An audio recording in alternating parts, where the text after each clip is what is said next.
kera abantu batinyaga inzoga ubu abana bato pe bazimereye nabi ibyo birayiguteza sibyo ibyo twavugaga by'imibonano idakingiye itabi hari n'uburyo bw'itabi bushya buhari bwa vaping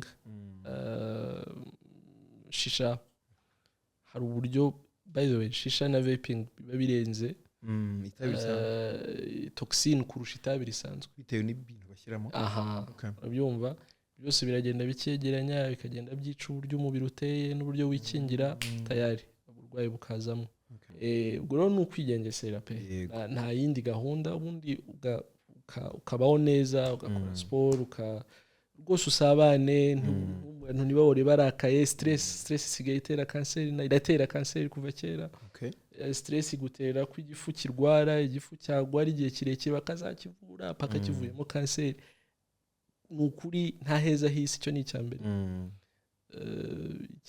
bishoboka ubeho neza ubane n'abantu neza nukuri uburyo bwo kubaho bwiza burazwi pe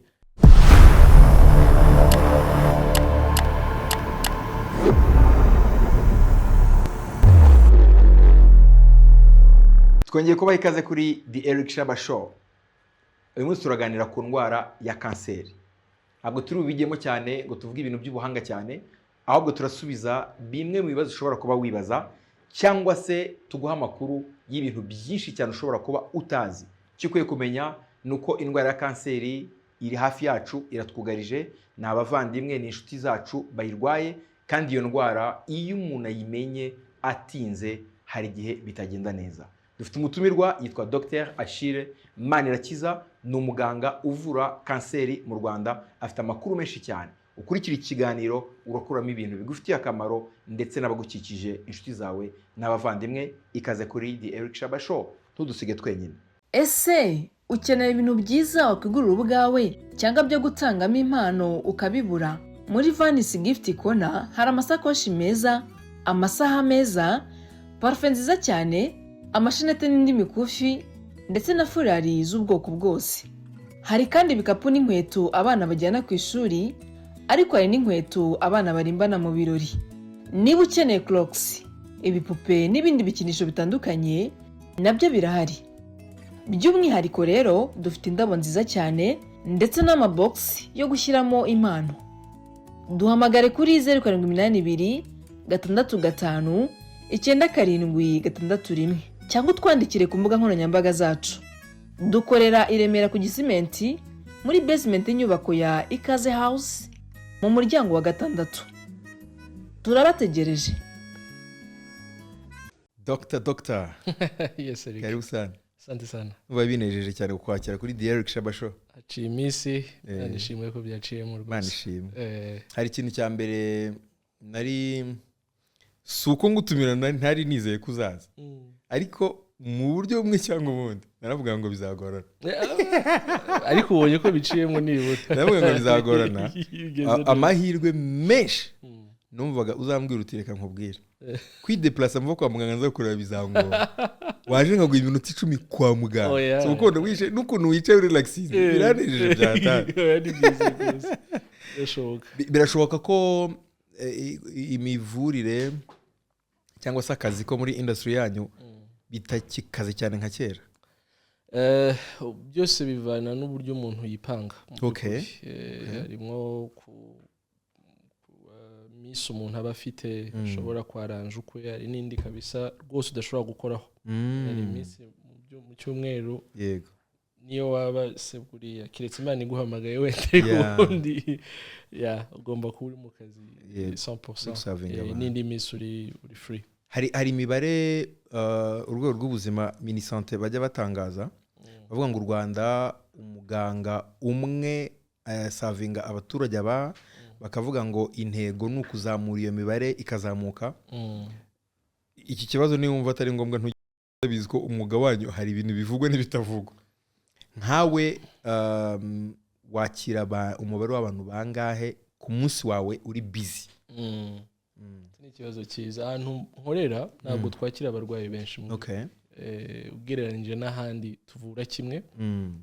ibyo mvura ni mvura kanseri hari ahandi rero mu bitaro bya Butaro ni Kanombe bafite abarwayi benshi ba mutuelle babona abarwayi benshi nabo nge rero ugereranije bo bashobora kwakira abarwayi 60-70 kuzamura ku munsi umwe muganga umwe ngewe byakabije cyane ni nka 40 nanjye kuvuga 20 oya 20 ariko aho dukorera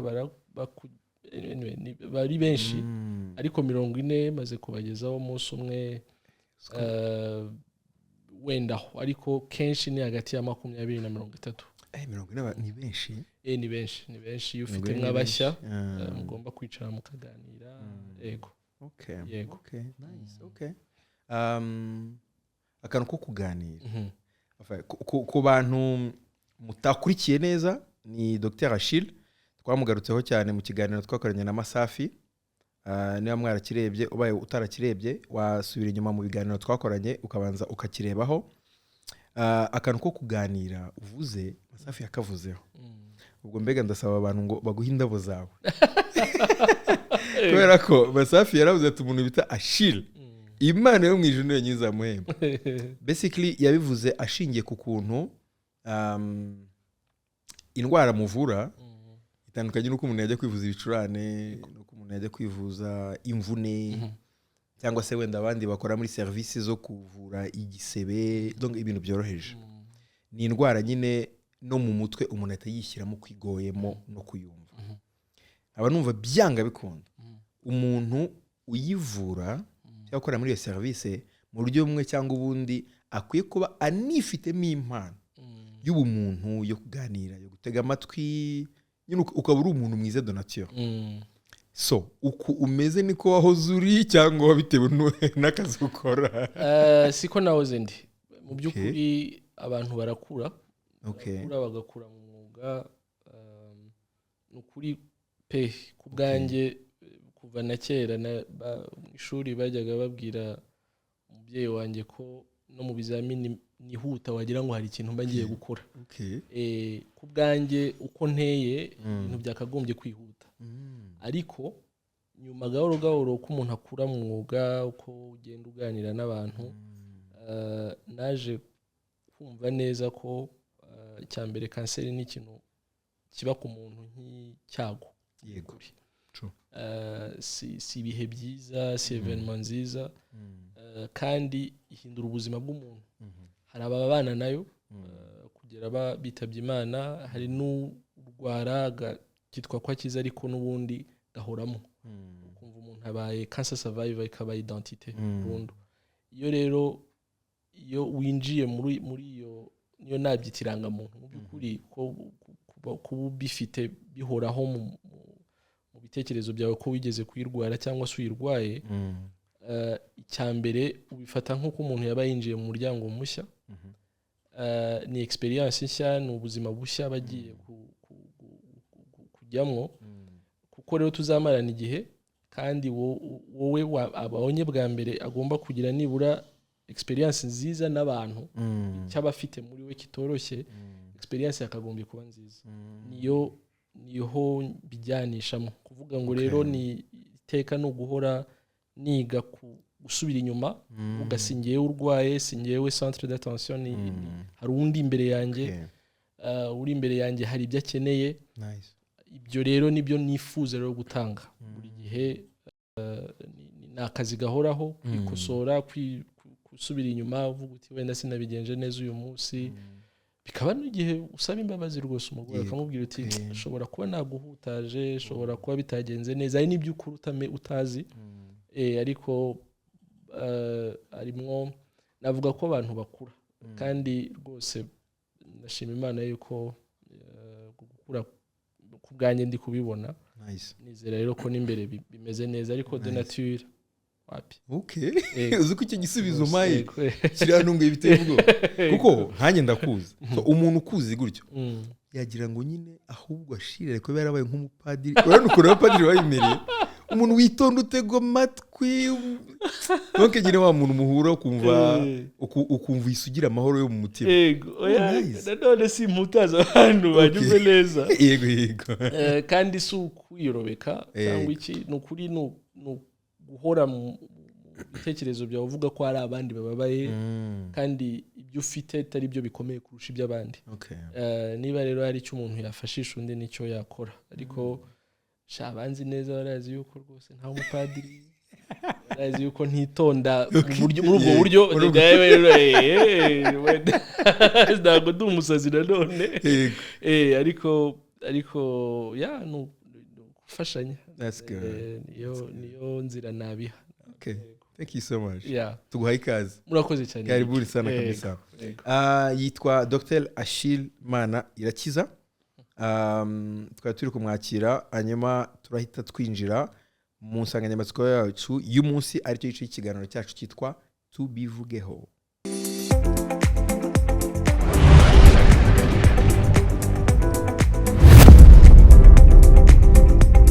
Dr. Tubivugeho ngaho twagiye.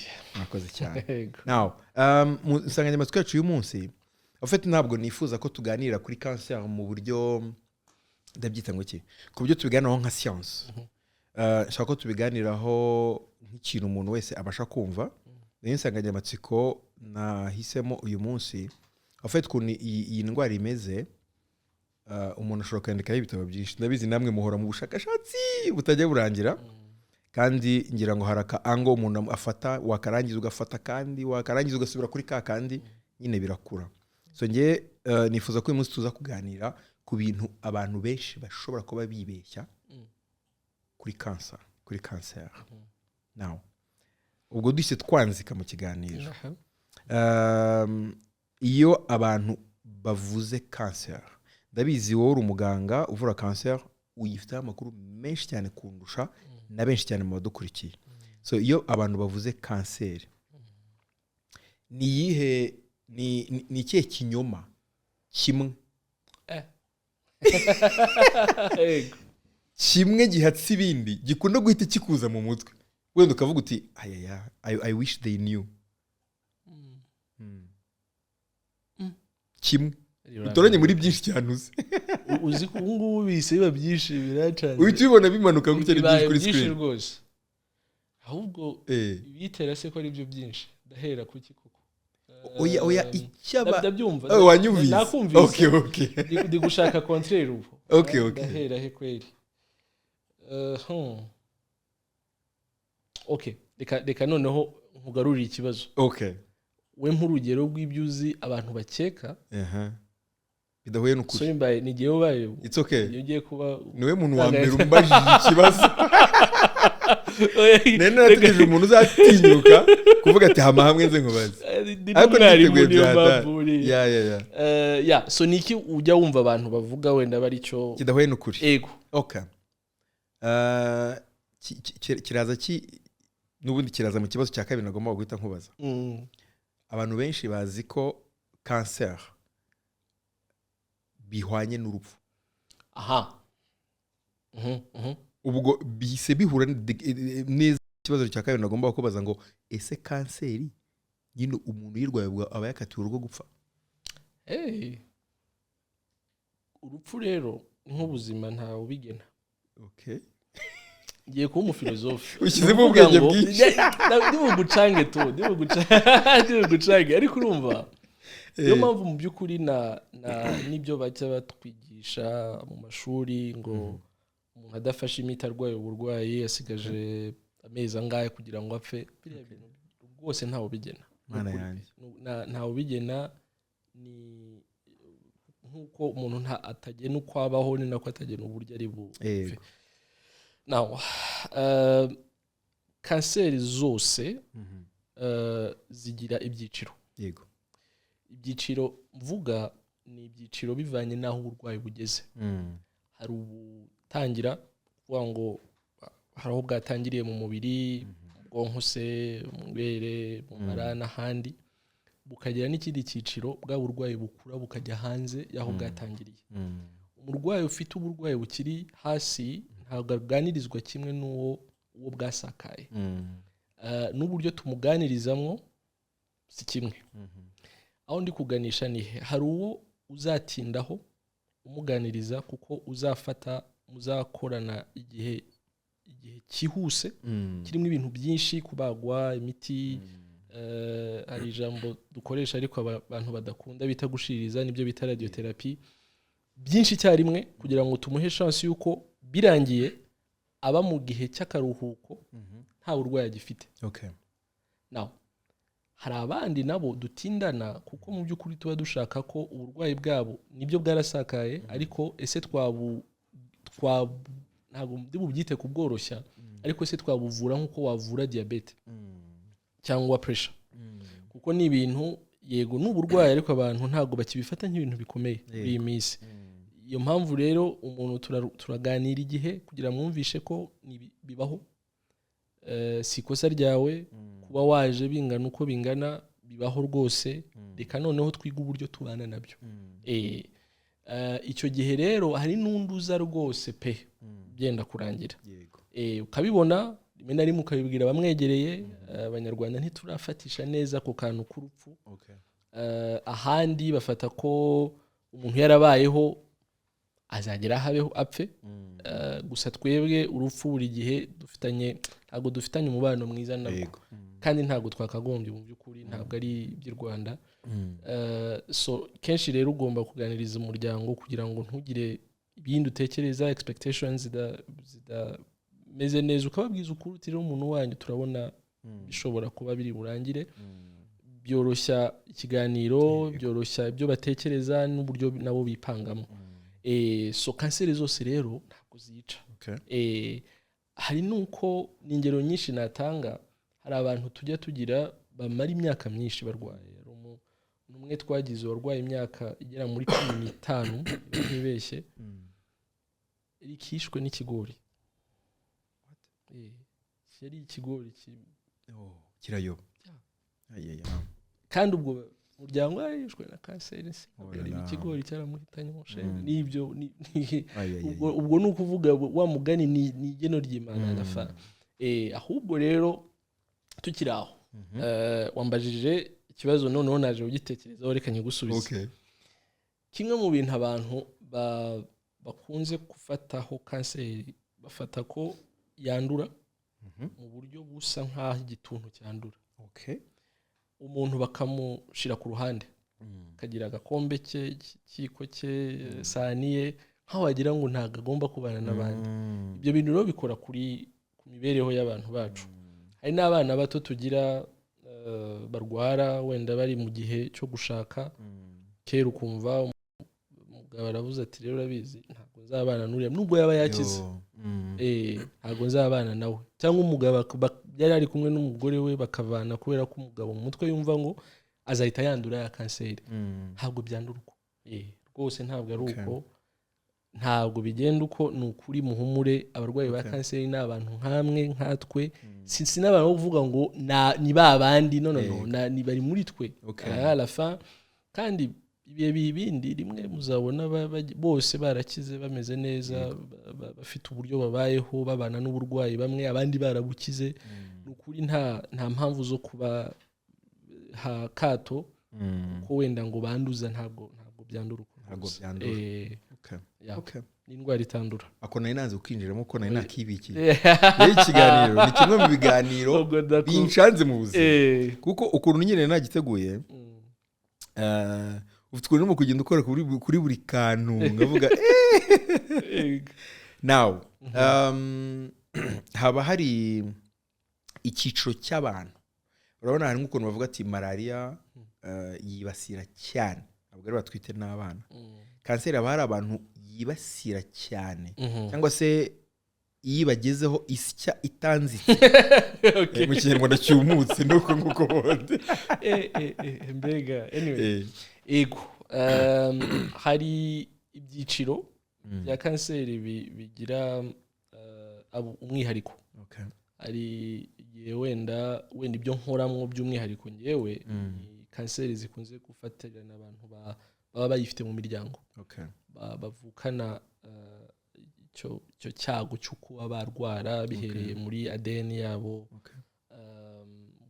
agira uburyo abakurikirana kuko bo bashobora kurwara kanseri imyaka mike mbere y'abandi cyangwa na myinshi mbere y'abandi ugasanga umuntu muto w'imyaka 25 arwaye kanseri ubundi rwara abantu b'imyaka 60 ni ibintu bibaho mu minsi ishize hari umwana twagize w'imyaka 16 warwaye kanseri yo mu mara kanseri yo mu mara handi ifata abantu b'imyaka 50 kuzamura so urumva ko haba harimo akantu mu muryango cyangwa ibyo yavukanye n'ibindi akaba ikindi cyiciro giterwa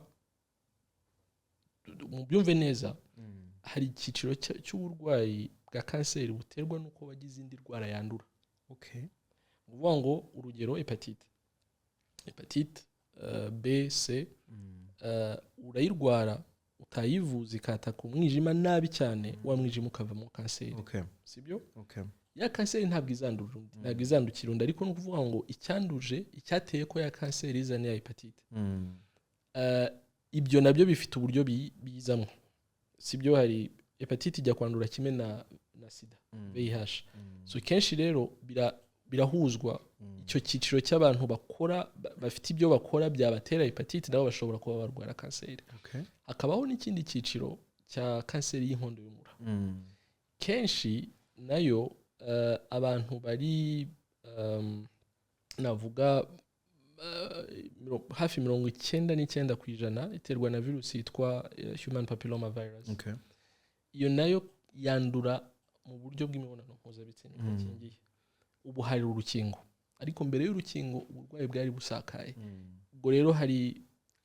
ibyiciro by'uburwayi HPV cyangwa human papilloma virus itera nayo itewe n'ibyo kuvuga ngo hari ibyiciro by'abantu rimwe na rimwe nanone ihuye ikagira ibyago hakaba harimo na VIH bifataniriza hamwe kugutera ibibazo atari bimwe byo muri bibiri ariko byo bigutera ibibazo kurusha ni ukuvuga ngo ni uruhurirane rw'ibintu kubera ko hari imibereho yateye kurwara hakabaho rero n'ibindi itabi gusa itabi nka hano rwose ntabwo warishinja ko ritera kanseri y'ibihaha hari abo ritera ariko bato dusigaye dufite muri iyi minsi nta tabi baba baranyoye abana bato bataruza n'imyaka 40 nibo tugira barwara kanseri z'ibihaha zasakaye so itabi hari ibyo ritera inzoga hari ibyo bitera gutyo ibintu byinshi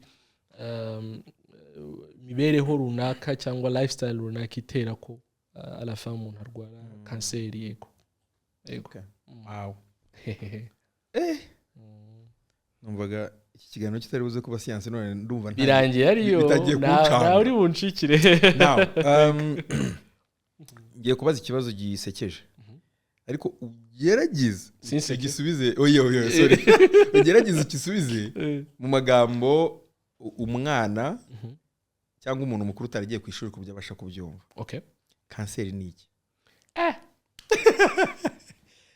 ngiye kwanza kuyigushushanyiriza ukuntu nyumva ngerageze ngaho yego kanseri umubwiye ngo nyivuge mu kinyarwanda nyakinyarwanda nahita ikimungu so ikimungu ubusanzwe nko mu ariko sobanurira abandi voilà nko mu myaka donc par exemple ikigori cyangwa se ikijumba kigafatwa uruhande rumwe kikarwara mu buryo kidashobora kongera gusubirana ku buryo biba ngombwa ko uhakata hahandi so now nge nishyiramo wenda nk'iyo bavuze ngo kanseri y'umwijima hari igice cy'umwijima cyarwaye ikintu nge iyo ndi kukira mu ifoto mbona kimeze nk'igisebe I'm sorry hakarwara ku buryo bidashoboka ko uhavura hagakira hagasubirana umubiri nk'aho hari afite ku buryo biba ngombwa ko wenda umuntu ashobora gukataho cya gice dukaseho kigakomeza kikaba uko cyari kiri ariko ka kantu kangizaga kandi gakura kagakomeza gakataka handi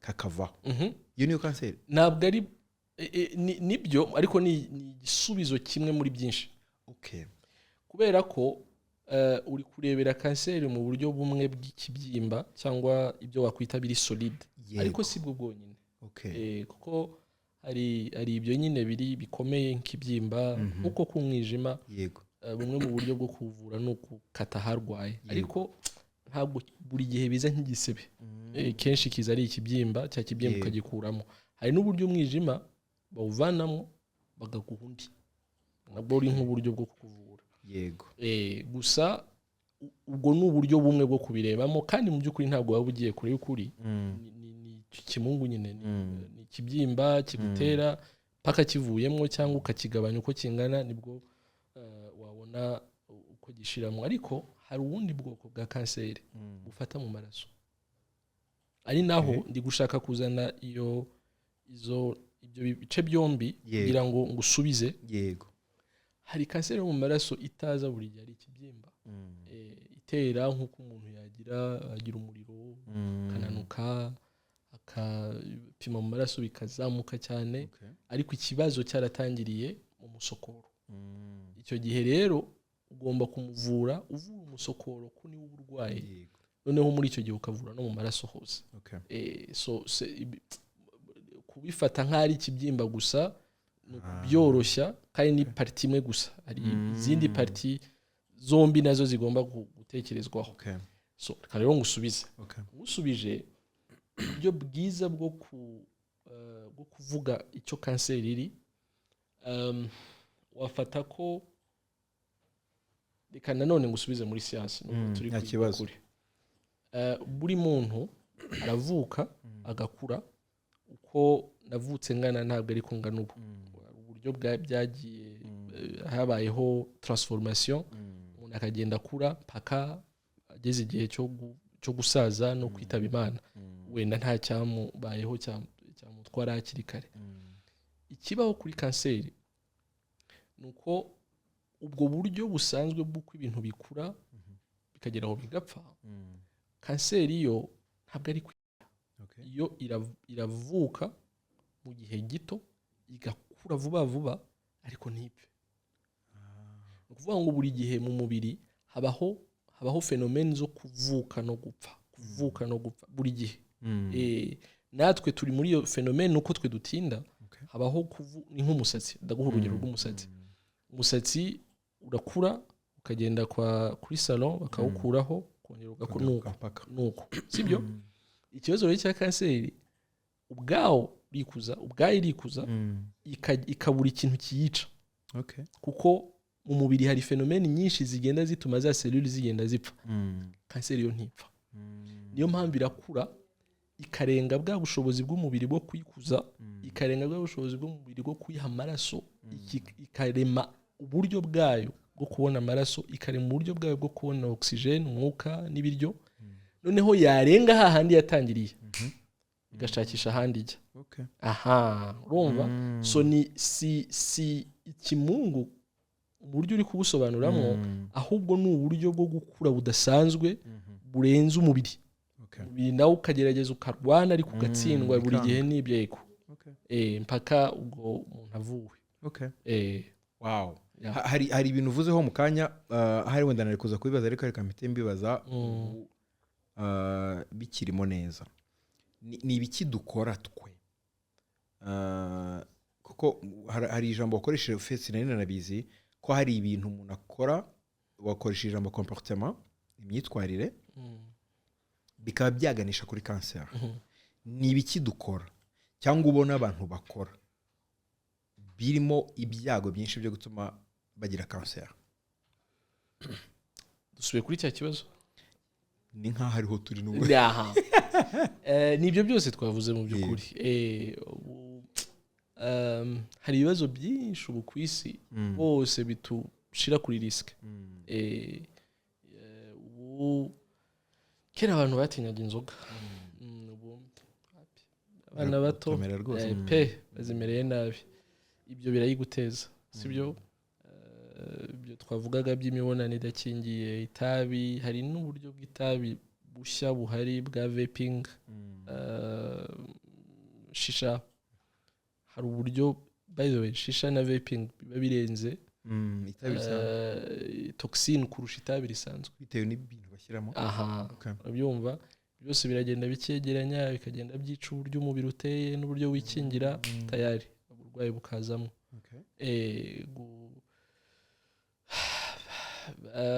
yego wenda uburyo duteye ni imibiri yacu no kugikara biraturinda imirasire y'izuba ariko by the way imirasire y'izuba ntabwo ikiri myiza ntabwo yigeze iba myiza ariko nta buryo bwiza bwo kudukingira bugihari yego niba ntabwo nabyita kwiyanika ariko kuba ku zuba cyane hari igihe umubiri nawo udafite icyo bita sunscreen urugero hari igihe umubiri nawo ugenda gahoro gahoro utakaza bwa busugire bwawo buryo nawo ushobora gufatira ukarwara hari biri controversial bitaremezwa neza bavuga iby'amavuta yo kwisiga hindura uruhu mu by'ukuri bamwe barabyemeza abandi bakabihakana ariko rimwe na rimwe harimo akantu naho gashobora kugira ibyo gahindura nubwo bwose bitemezwa n'abantu bose ni utuntu twinshi gusa nanone nimvuga ibintu byinshi abantu ntibazatinye kubaho rwose ntibahita bifungirana ngo sinzongera kurya muganga yarambujije rwose ntabwo ari byo ubeho ariko nanone n'agatama bagahita bakavaho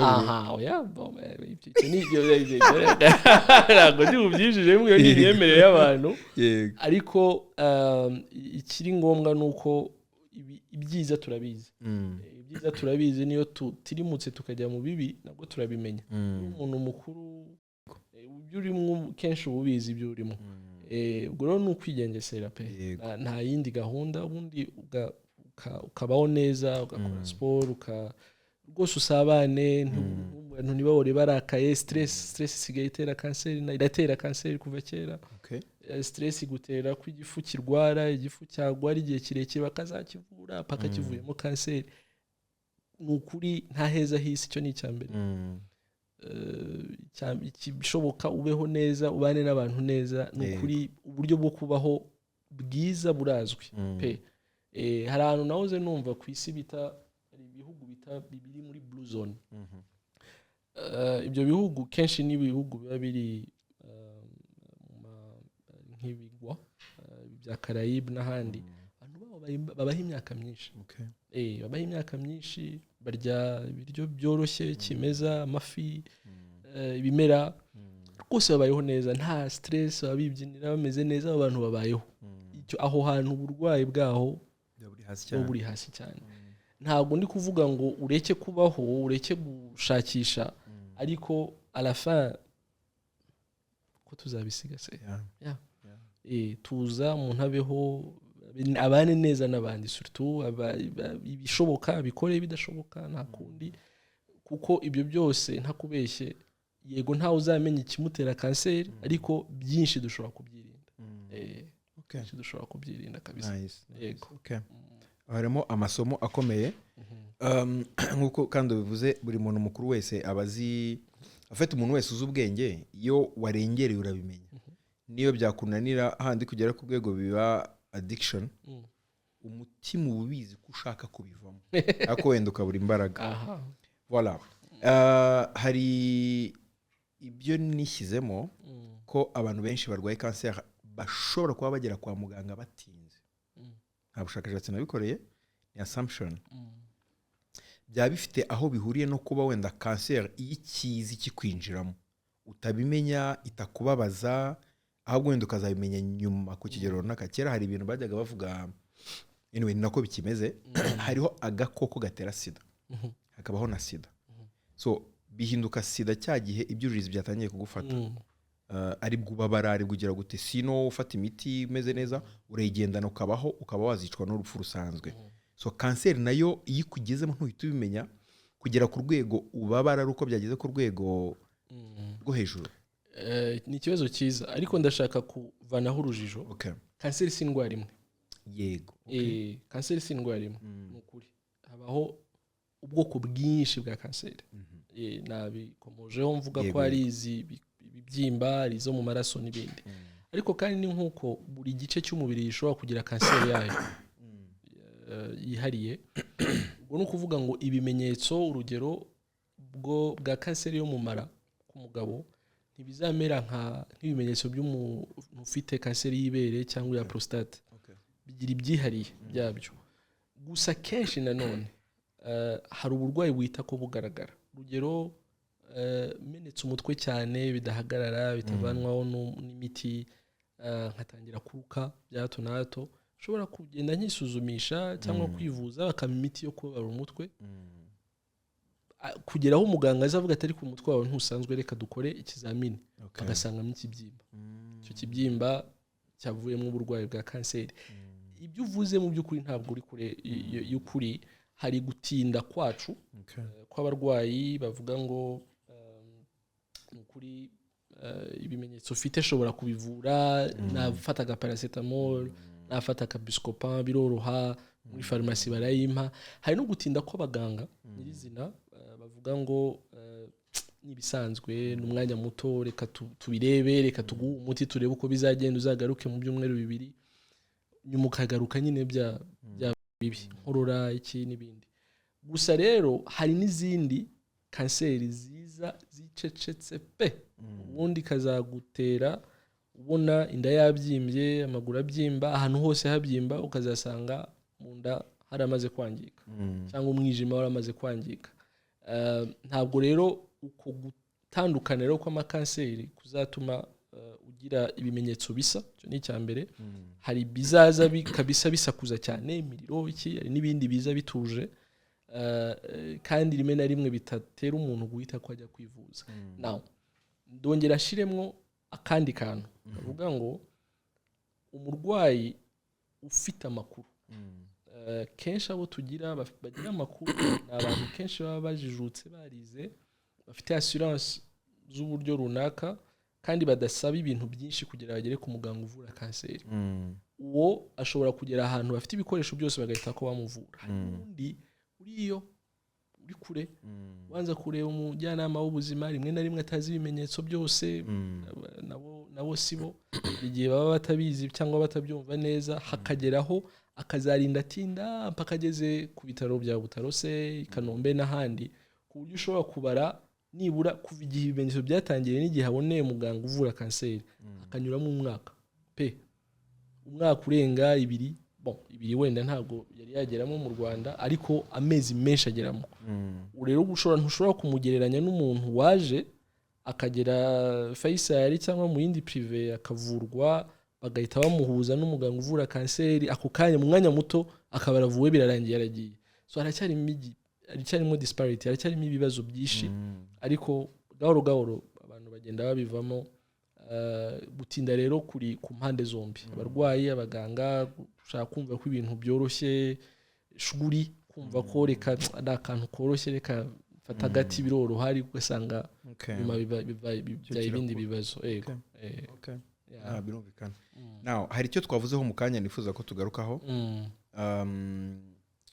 hari ikintu wavuzeho kijyanye no kuba muri biriya bihugu bindi byo mu burengerazuba bw'isi hari igihe bari umuntu maso bakamubwira ngo ufite amezi 2 yo kubaho hano mu Rwanda sinzi ko mwari mwabikora ku buryo rwose upresize ukabwira umuntu ngo ufite ukwezi kumwe impamvu mutabwira abantu ni ukubera ko mutabifitiye ubushobozi hano bwo kureba ngo mumenye ngo ni ukwezi kumwe cyangwa amezi 2 afite hariya mu burengerazuba bw'isi bakaba barabidutanze cyangwa muhitamo kutabivuga cyangwa nabo ahubwo uraza guhitubwira nkawe wagize amahirwe yo kubana nabo kwigana nabo bikunda ku kigero kingana iki ibyo baba babwiye umuntu ngo ufite amezi 2 reka mbivuge muri ubu buryo hari ikintu nakomojeho ko tutabifitanye umubano mwiza n'urupfu mu by'ukuri ntabwo abantu bose babana neza n'urupfu ariko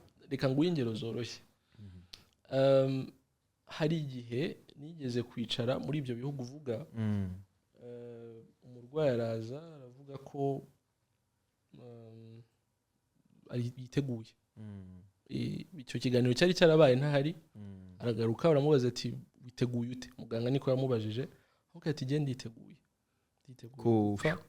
gupfa yiteguye gupfa namaze gusezera nashize ibintu ku murongo yiteguye kandi akabivuga atababaye ubona ari ibisanzwe umuntu witeguye nyine hari mugenzi wanjye afite we yagize indi experience we n'umuganga dukorana ku bindi bitaro we yicaye umurwayi azana n'umukobwa we niba nibuka neza umurwayi aravuga ati naragiye kwipima mu isanduku mu cyumweru gishize nagiye kwipima mu isanduku mpitamo iyo nkunze urumva kandi ndi tayari twamaze kugura aho nzajya nishimiye munsi y'igiti nditeguye iyo myumvire nayo dufite nubwo urugero umuntu arabibona si ikibazo cy'ubushobozi cyangwa iki umuntu arabibona yuko umuntu asigaje amasaha umuntu arabibona ko undi asigaje iminsi ariko kubera ko tutaragera aho kandi rwose ni ukuri ubuvuzi ntibugomba gukurikira blueprint imwe ntabwo bugomba gukurikira inzira imwe ugomba buri gihe kuba flexible no kujyana n'aho uri imico imyumvire y'abantu ntubaho utaze kuko urupfu ntirumenyerwa mu Rwanda ibyo tubyumvikane ntirumenyerwa ku banyafrika urupfu ruragatsindwa bahora bavuga ngo urupfu ruragapfa urupfu nyine ntabwo ari ikintu tumenyera hano kubw'iyo mpamvu bifasha cyane kuba uri umunyarwanda wumva neza umuco urimwo wumva neza abantu muri kumwe kugira ngo nawe ubafashe kumva ibiri kuba nanone utabahutaje uri bubwire umuntu uti ejo umuntu wanyu azapfa uri bubwire umuntu uti mu kanya arapfa ntago hari abashobora kuba babikora ni uburenganzira bwabo ariko akenshi biba byiza kuko abo bantu naho wa muntu wabo baracyamukunze kandi barabibona kenshi ntitubyumva kenshi abaganga bashobora no kutabibona ko abantu bawo umuntu urwaza w'umuntu atabona yuko umuntu bari mu nzira agenda icyo gihe ntago uhita ubimwereka ati urabibona yagiye mu byakire ugenda gahoro urabisobanura urabwira umuntu uti rero ntibimeze neza bishobora kurangira ntuvuga uti biri burangire uravuga uti bishobora kurangira twagerageje nuko mukafata n'umwanya mukicarana akabyakira iyo transition ikaba kuko kenshi gutakaza umuntu ntibimenyerwa ariko kandi gutakaza umuntu ni process hariho kubibona kubyakira ariko ntushaka nanone kwiba shoke hari uwo bitungurana ntacyo wabikoraho ariko ubona ari kugenda ugomba kugira icyo kiganiro bishobotse ukagirira n'umuntu wa hafi umudamu umwana umukuru ari umugabo umwe dukorana wakoze igitabo cyitwa The Safari Concept yagaragaje uburyo imiryango yo muri Afurika ushobora kuyifata nk'inyamaswa zo mu ishyamba ariko uburyo we yabisobanuraga kwari ukugereranya imyitwarire y'abantu imbere y'urupfu n'izo nyamaswa akavuga urugero umuryango ugerageze kumenya intare irimo intare icyo gihe abashaka kuvuga umuntu mukuru ushobora gufata ibyemezo kandi buri wese areba kandi abantu mu miryango barahari uwo muntu rero mugomba kujyana umuntu ushoboye kumumenya ufite icyo gitabo cyane nafashije cyane umuntu ubashije kumumenya ukamwidentifya niwe muntu woroshye kuvugisha ntabwo byoroshye buri gihe ariko igihe yabyumvise abandi bose biroroha aho bishobora kugorana bitinda n'ibindi ariko ubu ufite umuryango uri mu nzira imwe ni ibintu rero bitamenyerwa nayo mpamvu udashobora na rimwe muri iki gihugu at least mu gihe tukiri hano dukifite generation tugifite kubwira umuntu ngo ejo uzapfa cyangwa mu cyumweru kimwe cyangwa usigaje ukwezi icyo kiganiro ntushobora kukijyamo ushobora kumubwira uti rero imiti turabona itari gukora iri kumerera nabi reka tube tuyiretse gahoro gahoro ukagenda rero umwereka uti hari ibindi twakora twagerageza ibi ariko kandi mu by'ukuri uburwayi buri kuturusha imbaraga iyo hari term ukoresha uzimiza ntujye kumva wifuza ko yahita gutahura vuba cyane kandi ku ruhande naho ugakora akazi kuko kenshi famille nizo zisigarana uwo mubabaro ugomba kuba oblige yo kubaganiriza ukabereka ko biri hafi ntuvuga ngo ejo ntuvuga mu cyumweru gitaha ariko ugomba kubikora mu buryo budahutaza mu buryo bunoze mu buryo buri safe kandi bwubaha abantu icyo ngicyo rwose ngitindaho no mu bantu bose nakwigisha nicyo kintu ntindaho abarwayi ba kanseri n'imiryango yabo baba barikoreye ibintu byinshi mu gihe gito cyangwa igihe kirekire baba barakoze dépense rimwe baragiye no hanze y'ibihugu ugomba kwitonda uburyo framinga mu rupfu ntabwo ari ikintu cyoroshye kuvuga rwose Wow. Okay. Yeah, yeah. Mu bantu bose baza imbere yawe cyane cyane urwaye n'abantu bi ikintu cya mbere waba ukeneyemo n'ibyiringiro ko byanga bikunda umuntu ava mu rugo akajya kwa muganga ntago avuga ngo ngiye gupfa abara akantu kari kumubwira ngo ngiye kubaho kuko ni kwa muganga. So nabyumvise ko hari uburyo bwo kugenda gake cyane cyane iyo ushaka kumwereka ko kugira ngo babone ko nyine ko bizarangira adakize. Byari byabaho cyangwa se bishobora kubaho ko ushobora kuburamo intare muri wa muryango nk'urugero waduhaye, yaba ari umurwayi nta butare yifitemo, yaba ari n'abagenzi be cyangwa se famiye. Byari byabaho ko ushobora kumara igihe kinini uri kurwana n'uburyo ibyo bintu babimenya cyangwa bagutahura cyangwa byanga bikunda. Umuntu w'umunyembaraga muri bo yaba hari yaba adahari, nk'umuganga uri oblige yo kugira ngo bamenye ko ibyo muri gukora nta kintu kinini bizatanga. Ikibazo cyiza. Ibiganiro ntabwo biba inshuro imwe. Ibiganiro nk'ibyo ntushobora kubikora inshuro imwe. Hari igihe habaho resistance. Nanone ugomba kumenya igihe ubivuga, ugomba no kumenya igihe utabivuga, ukabyihorera. Mu gihe ubona abantu bakibabaye bigishyushye, ugomba kugera igihe ukagenda umenya uburyo ubyinjiramo gahoro gahoro paka wenda batuje, ukabasha kuba wavuga amakuru mu buryo bworoshye. Bibaho ko abantu bose ntibagira umuntu necessaire mu gufata ibyemezo nk'uko kuvuga ngo intare cyangwa iki. Hari igihe bose baba bafite ibitekerezo byabo, opinion zabo n'ibindi. Gusa nibyo byiza, nicyo cyiza cyo kwegeranya abantu. Kugeranya abantu hari igihe ugira urugero nyinshi, ukagira nk'umubyeyi wagize abadamu benshi, ufite abana bakuru, kubahuza batakibana, cyangwa ugasanga umenya utuntu twinshi two muri famiye. Biba byiza rero utagiye wihererana umwe ukabegeranya. Nanone hari uburyo Bibiliya ivuga ngo speak the truth in love, uvugisha ukuri mu rukundo. Ukuri ugomba kuvuga, ushobora kunyura iruhande rw'ukuri, ariko nanone ubikore mu bugwaneza, mu rukundo. Yewe na wa muntu urwaye ubona ko bidakunda, hari uburyo ugomba kumuvugishamo ukamubwiza ukuri.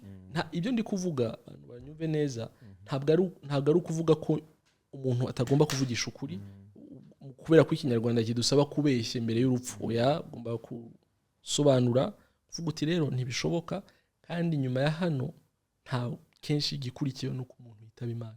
Ukabivugisha ukuri kose, ariko hari uburyo bikoramo.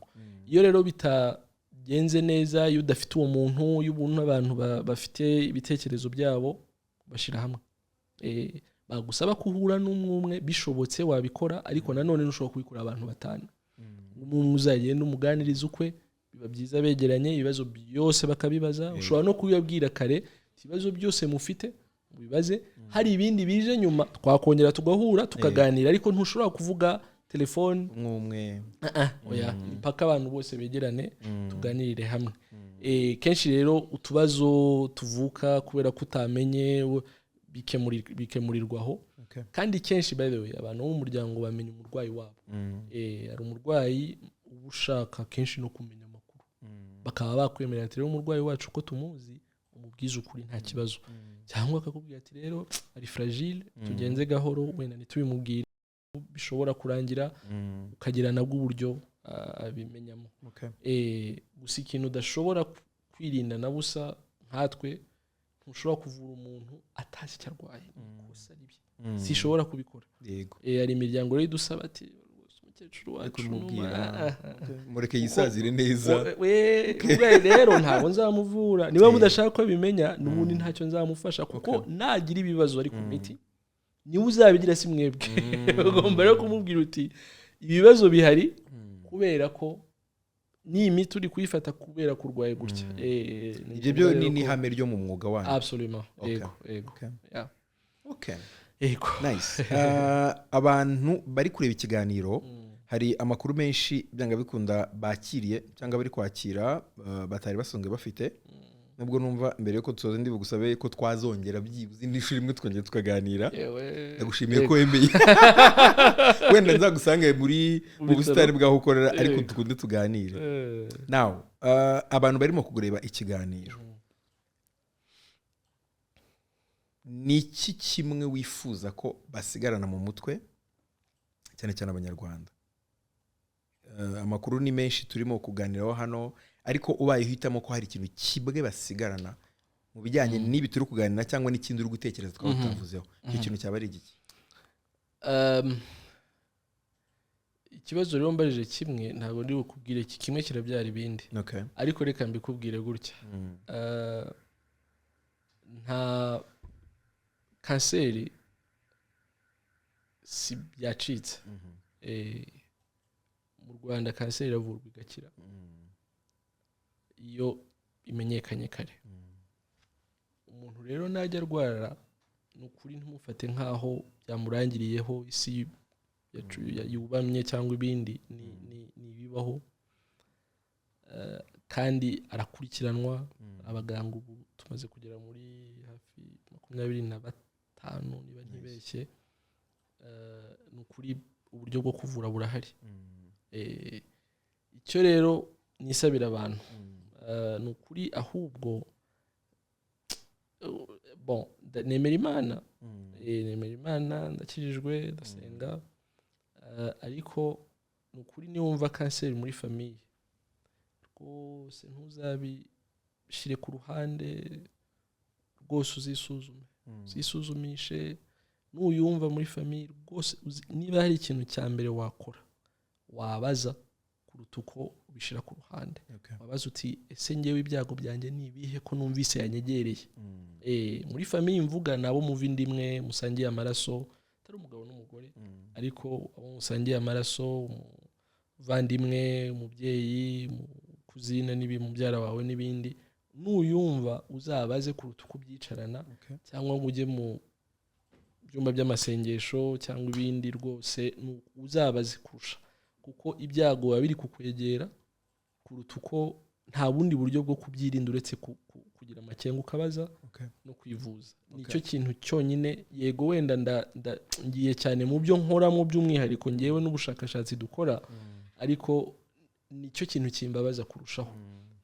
Tugira abavandimwe benshi tuvura bavukana, tugira umubyeyi n'umwana tuvura bose bakaba barwaye. Yumva tugira ababyara, birahari, ntago muzabyumva muri filime cyangwa hano, birahari mu gihugu hano. Ntago ari biracitse, gusa icyo biba bisobanuye nuko uburyo umwe yarwayemo dushobora kuburinda undi ntarinde agera aho ndageza.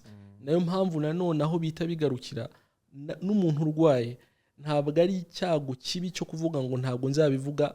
Abantu bagira imyumvire itandukanye, nawe wahutaza ngo abikore, ariko kubivuga no gusangiza amakuru abakwegereye birinda ubuzima bw'abandi benshi. Bashobora kwisuzumira, bashobora kwirinda, bashobora gukorerwa ibindi byabafasha kugabanya ibyago by'uko barwara. Rwose uko uzajya urwara uzajya ubaza uko umuntu, ntawe mbyifuriza. Buri gihe umuntu avuze ngo nzaza kukwivuza, aho mubwira uzaguma iyore, ntabyo nifuza. Ariko umuntu yarwaye, nibura wabaza uti ibyago by'abandi tuva indimwe bingana bite? Icyo kibazo rwose umuntu akimbajije ndabyishimira. Ikindi cya kabiri, iyo umuntu muvukana arwaye, waza ukabaza kuruta uko ujya mu bandi, mu bindi, mu yandi makuru atariyo. Wambaza cyangwa wabaza abandi dukora kimwe, bakaguha amakuru y'ukuri. Yego. Wow, ayo ni amakuru muganga Achille yatangaga, ari nayo atugejeje ku musozo w'icyo gice cy'ikiganiro cyacu, aho twaganiraga ku nsanganyamatsiko y'umunsi. Ubu tugiye guhita twinjira mu gice cyacu aho dukoresha ikarita itukura.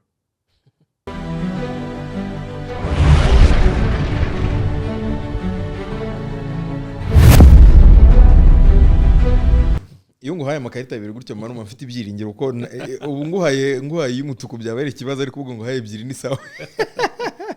Now iki gice ukuntu tubigenza, nkubwira amakuru cyangwa se interuro cyangwa imvugo, ukaduha umutuku mu gihe utabyemera, cyangwa se wabyemera ukaduha icyatsi, ariko ugasobanura impamvu y'amahitamo yawe. Byinshi muri byo twagiye tubivuga, neza ko turi buganire ikijyanye n'uko kanseri yandura. Niho handi twigize kuvuga mbere, nkahita mvuga ikiganiro kirangije twitahire. cya kabiri nacyo kijyanye ngo abantu bakuze nibo bandura kanseri twakivuzeho. Hari ikindi kimwe kirimo ngize amahirwe mbonyemo kandi kamwe kameze neza cyane. Abagabo ntabwo ari ikibazo, sorry nari kwica ikiganiro. Abagabo nabo barwara kanseri y'ibere. Nkoreshe ubwo urakoresha umutuku cyangwa icyatsi? Okay. Cyane ndetse numva guri buvuge, numvaga igisubizo kiraba yego, ariko umbwiye ngo bisobanure. Kuki uvuze yego? Yego birahari. Abagabo barwara kanseri y'ibere turabafite. Okay. Birahari cyane. Mufite abarwayi ba kanseri y'ibere b'abagabo cyane barahari. Yego tubwire bize bite? Irega tisu y'ibere nta utayigira. Okay. Kuvuga inyama y'ibere nta utayigira. Abagabo n'abagore barayigira. Ikigoye ahubwo ku bagabo ni nayo mbi. Okay. Kuko urumva umudamu ikibyimba kugira kizasakare gikwire ibere ryose gifata umwanya kuko ni hanini n'uwaba afite ibere. Okay. Umugabo rero ho birihuta kuko nta ifite ikurira n'ukuri sohoka. Okay. Iyo yarimwe akabyimba ikurapyo iguruka. Nicyo kibazo rero. Kanseri y'ibere ibaho kuko ufite kugira kanseri ibeho nuko igihe cyose umuntu ariho yarwara kanseri. Igihe rero buri gihe hari inyama runaka mu mubiri sibyo yayirwara, ahubwo icyo utarwara wenda ni yanyababyeyi kuko ntayo nyababyeyi tugira. Okay. Ariko inyama y'ibere uko iriho n'umugabo yayirwara. Okay. Kugira ngo byumvikane neza. Yego. Amabere natwe turayafite. Cyane rwose. Impamvu adakura ni ukubera imisemburo. Ni imisemburo. Nicyo kibazo.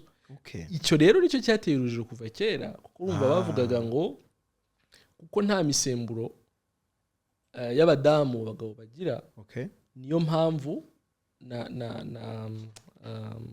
batakagombye kurwara kanseri y'ibere. Rero batangiye kubona abantu bazana ibibyimba b'abagabo bavuga ati ikibazo cyahozeho urabyumva cyahozeho abantu wenda bakabyita ibindi ariko ni ikibazo gihari. Barwara nk'abandi ahubwo birabazaza kurusha. Kuko ibura itangira imena gusa ibikuraho uruhu kuri jyahandi kenshi rero na nubwo bagira ubuzima bubi cyane kuko yo irihuta cyane kurusha abandi. Yego. Okay. Yeah. Urwaye kanseri udafite amafaranga kaba kakubayeho. Okay. Urashaka kuvuga iki? Ndavuga ko urwaye kanseri udafite amafaranga ufite mituweli. Okay. Nizere ko icyo cyemewe muri icyo kibazo cyane rwose. Imiti ya kanseri kuri mituweli. Mituweli yayishizeho. Ibitaro bya Butaro bivura abarwayi nta kintu bishyuza. Kubagwa wabagwa ufite kanseri kuri mituweli, guhabwa radiotherapy wayihabwa. Hari ibyo wenda biri hejuru cyane mituweli itarakora ariko rwose baravurwa. Okay. Baravurwa nta kibazo cy'ubushobozi, si cyo kibazo cyatuma umuntu ativuza kanseri. Okay. Gusa ni ibintu bifatirana abantu. Uburyo bwo kwivuza wenda bushobora kuba atari icyo kibazo ariko imibereho yegereye aho cyo kurwara kuko ntabwo ibitaro byose byo mu Rwanda byari byagira ubuvuzi bwa kanseri. Bisaba rero ko abantu kubera ubwoko uburyo tubavuramwo bisaba ko umuntu amara iminsi yivuza radiotherapy n'urugero cyangwa chimiotherapy. Bisaba ko umuntu afata ingendo ajye kwivuza. Hari ibitaro bimwe bitaro bijya bitanga amatike ariko si bose si bose wivuriza za Kanombe n'andi ntabwo ariko bigenda. Ariko nakubeshya ikintu kigora abantu ni izo ngendo ibyo imibereho aharara niki bitera icyo umuntu yakwita catastrophic spending kuko ni ibintu biba bigutunguye. Ibyo rero nibyo bigorana cyane, nabyo bituma abantu benshi babivamo kabireka. Ariko ubuvuzi nyirizina mu by'ukuri nabwo buhenda cyane, ubwo ntabwo mu bushobozi ntabwo bwakagombye ikibazo. Yego. Kuko byo leta muri serivisi z'ubuvuzi leta yongeye kuri mituweli ejo bundi n'ubuvuzi bwa kanseri burimo. Yego. Bisobanuye ko nta muntu n'umwe wishyuye mituweli byibura ukwiye kubura uko yivuza mu gihe atekereje cyangwa se ashaka kwivuza uburwayi bujyanye na kanseri. Ikindi ntarasoza kuri icyo, dufite leta rwose ni imbyeyi pe. Na wa wundi udashoboye kwishyura mituweli, leta rwose iramwishyurira. Abaye ari mu cyiciro cy'ubudehe kitabasha kwishyurira mituweli, nta kintu adakorerwa. Arivuza rwose, uza neza, wenda bizagorana n'iyo mibereho ariko nabyo birashoboka. Umuntu ntazareke kwivuza ngo nuko adafite ubushobozi. Ubuzima burahari. Yego. Now, icyanyuma muri icyo cyiciro, yego, twakivuzeho mu kanya, hari ibintu bita gushiririza. Yego. Yego. Mu kanya tuganira nagize kubwira ngo kanseri kuri nge numva ari nk'ikimungu ahantu harwaye nyine. Gushiririza cyangwa physiotherapy, radiotherapy sorry, ni ukuhakubita nk'iki mirasire mu by'ukuri. Ndagusobanurira. No, usikoresha ijambo ryiza. Nanjye ukubwira, warabona ikara ritukura? Itara ritukura. Ikara ritukura. Ikara ryo mu mbabura. Ni nko gufata ikara ugapshyirika ahantu, ukajya navuga ngo ukabyumva. Nyine hagakira. Ukahatwika hagakira. Gushiririza, wenda niyo utakoresha ikarita. Icyo twita gushiririza. Kuko hari n'abantu ngo babikorera nyuma hahandi babikoze agasa nk'ahashya akagira ubushye. Mu by'ukuri niki kiba cyabayeho? Ndagusubiza muri siyansi. Gushiriza mu by'ukuri ni ukubura ikinyarwanda cya nyacyo cyo gukoresha. Ariko kandi ni kubera umuntu aba yumva nyine ari ibishirira ni gutwika no biba byagenze. Mirasire igiye kuguha urugero. Ujya wumva abantu baba ngo yanyuze mu cyuma. Yego. Sibyo? Yanyuze mu cyuma, yanyuze muri scanner.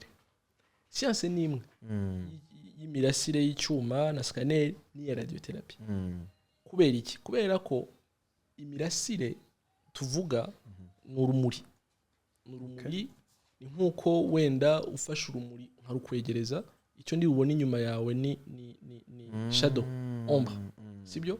Ariko nuko igicucu, kuvuga ngo uburyo biba byagenze, rwa rumuri rurashushanya ishusho ya Eric rikarukubita, ikayikubita hano ku kibambasi, ariko ku buryo mbasha kumenya, nkavuga ati uriya ni umuntu.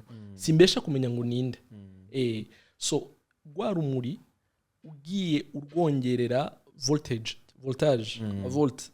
Nimvuga volt abantu ntibumve bya percentage z'inzoga. Ni volt, ni imbaraga z'urumuri.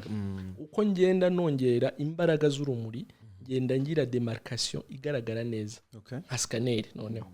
Basha kumenya ngo iki ni igihaha kirimo ibi, imiyoboro y'amaraso ni iyi, harimo ikibyimba kimeze gutya, kingana gutya, byose. Havuga ati ubu ni ubwonko bw'umuntu, ntago bigarukira ku magufwa gusa. Urabyumva? Mbasha kumenya ibirimo imbere kuko nongeye imbaraga za rwa rumuri. Ubwo nimvuga urumuri abantu bumve volt isanzwe, noneho ugenda uyongera iba kilovolt. So kilovolt uvuye wenda mu cyuma gisanzwe, kilovolt ugeze kuri scan, ninzamura agera kuri megavolt. Noneho rwa rumuri rugeraho rwica ADN. Mu magambo make iba yarenze kuba ifoto no kugaragara ko igice cy'umubiri ari iki, ibihaha ni ibi n'ibindi. Noneho ikinjira hahandi kikaba cyabasha kwica twa turemangingo twavuye mu kanseri. So gushiririza mu by'ukuri nkuko twe tubyita cyangwa abandi babyita, ni ukwica uturemangingo tugize kanseri. Turi kujyana kubera ko naruhaye urumuri rwinshi igihe kirekire runaka, inshuro nyinshi, ku buryo tugenda dupfa. Gusa ikiba ni uko aho ikibyimba kiri hari ibindi bintu bihari. Hari uruhu, hari ibihaha, hari umutima, hari ibindi. Uko nguko n'ubundi cya kibyimba cyagiye gishiramwo, niko n'ibindi bice by'umubiri byakiriye rwa rumuri rwinshi nabyo bikorwaho. Ukabona kwa gushya rero, gushya mu by'ukuri ni uturemangingo tw'urwo ruhu twakozweho na rwa rumuri rwinshi narwo rugapfa. Ikiza ni uko nyuma, sibyo, ya kanseri ninyica gutyo na rwa rumuri rufite imbaraga icyo gihe nibura mbasha iyo kanseri mu by'ukuri ishobora kutagaruka uba wigabanirije amahirwe cyangwa wigabanirije ubukana ku buryo itagaruka ariko rwa ruhu rwangitse rurakira aha so ubuzima rero bwacu buhora ari ukurwana no kuvuga ngo nice twaturemangingo twateye kanseri kwizingiro kabisa yarwo muri ADN yarwo ko ADN tugira twese ubwo rero n'uburwayi bwa kanseri uba wica ya ADN ko wicisha imirasire radiotherapy niko wicisha chimiothérapie n'ibindi gusa uburyo bitangamwo ugomba kuzirikana twaturemangingo twose tuzima turi hafi aho yego tuzaba dukomeje gukoresha jambo gushiririza ariko dusobanukiwe icyo uko bigenda ntitwumve igishirira gushyirikaho ngo hakagira ibi cyangwa se ibyangirika urakoze cyane aho twari mu ikarita itukura nubwo tutayikoresheje uko bisanzwe bigenda iki kiganiro kisa nkaho kimeze ukuntu cyihariye tugeze mu gice ari nacyo turi bukore muri kiganiro igice cyacu cyitwa urinde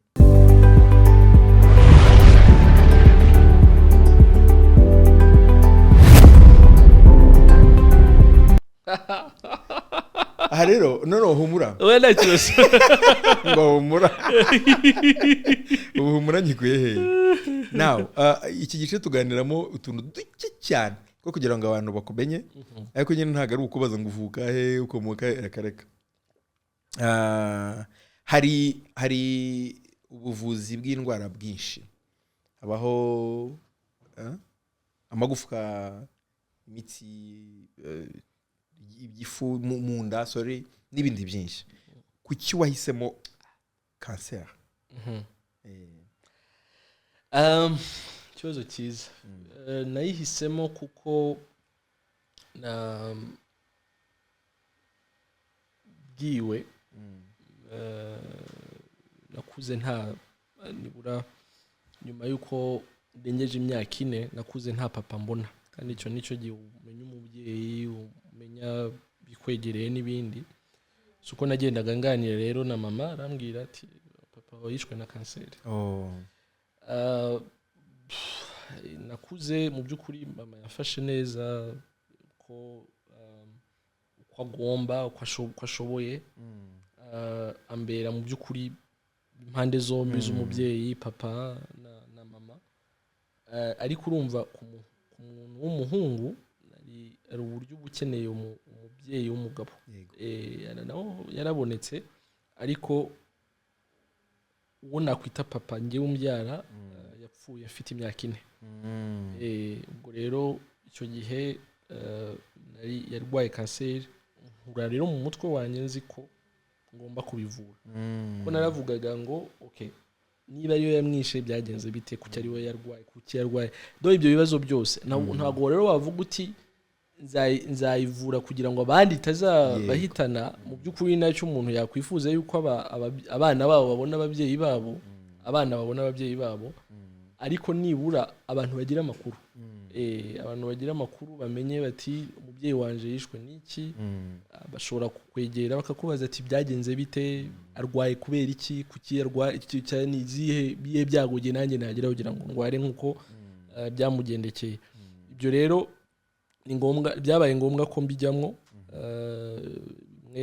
ntabyumva neza ngasubira inyuma biba birebire ariko ubu yariyo gahunda mu by'ukuri nakuze nzi ko nta kindi ishobora nakora kitari ibi atari ukuvura kanseri kubera iyo nkuru yo mu muryango nyine yego ubuvuzi bwa kanseri ni specialisation nase n'umwihariko umuntu yinjiramo wa kiganga ko hari ibindi mubanza kwiga biri general ariko na mbere yaho ukiri umujene ukiri muri secondaire wumva guzaba umuganga byanga bikunda kubera iyo mpamvu mbimenya yariyo gahunda umuntu aragendera agakura utundi tuntu twinshi ati buriya naba umupilote naba umwenjeniyeri ariko gahoro gahoro unasubira ku murongo antuka naje kugera nko muri mu wa 3 mu wa 4 secondaire maze gufata icyerekezo.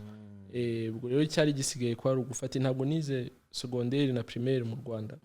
Ubwo byose byari ikibazo cyo gufata icyerekezo, kuvuga ikintu ushaka kabisa, fasha umurongo n'amanota ashaka n'ibyo ushaka kujyamo. Ubwo igenda ifata umurongo nyine. Birangiye bikunze uko wabishakaga. That's good. Nibwira ko bituma iyo hari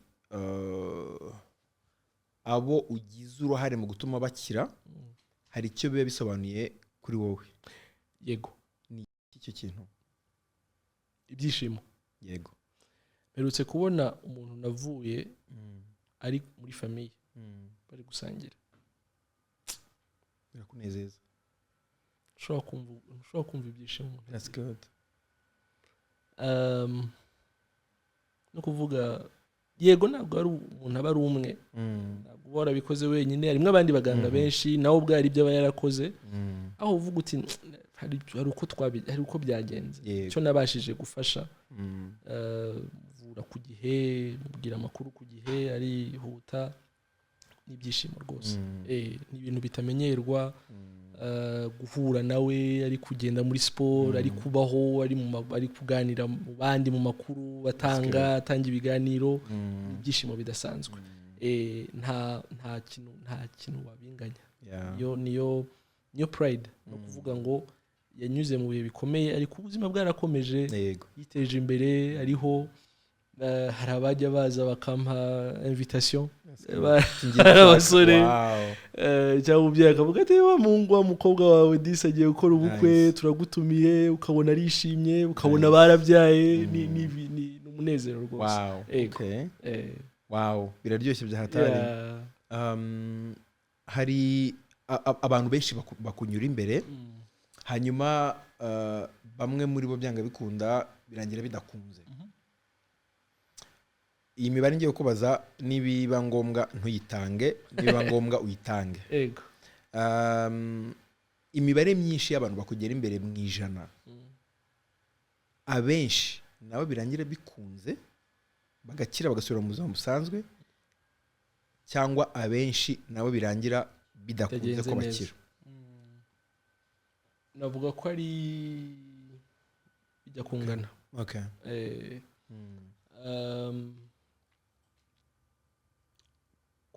Kubera ikimvuga uko, ariko nanone ndabivugira kuko kubera abantu mvura bari bo naho wenda baba bafite amakuru na access bagira ku buvuzi byihuse, cyo batekereje bagahita baza. Uwo nguwo biroroshye, sinavuga ko byo, ariko uwo nguwo afite amahirwe menshi yo kurama.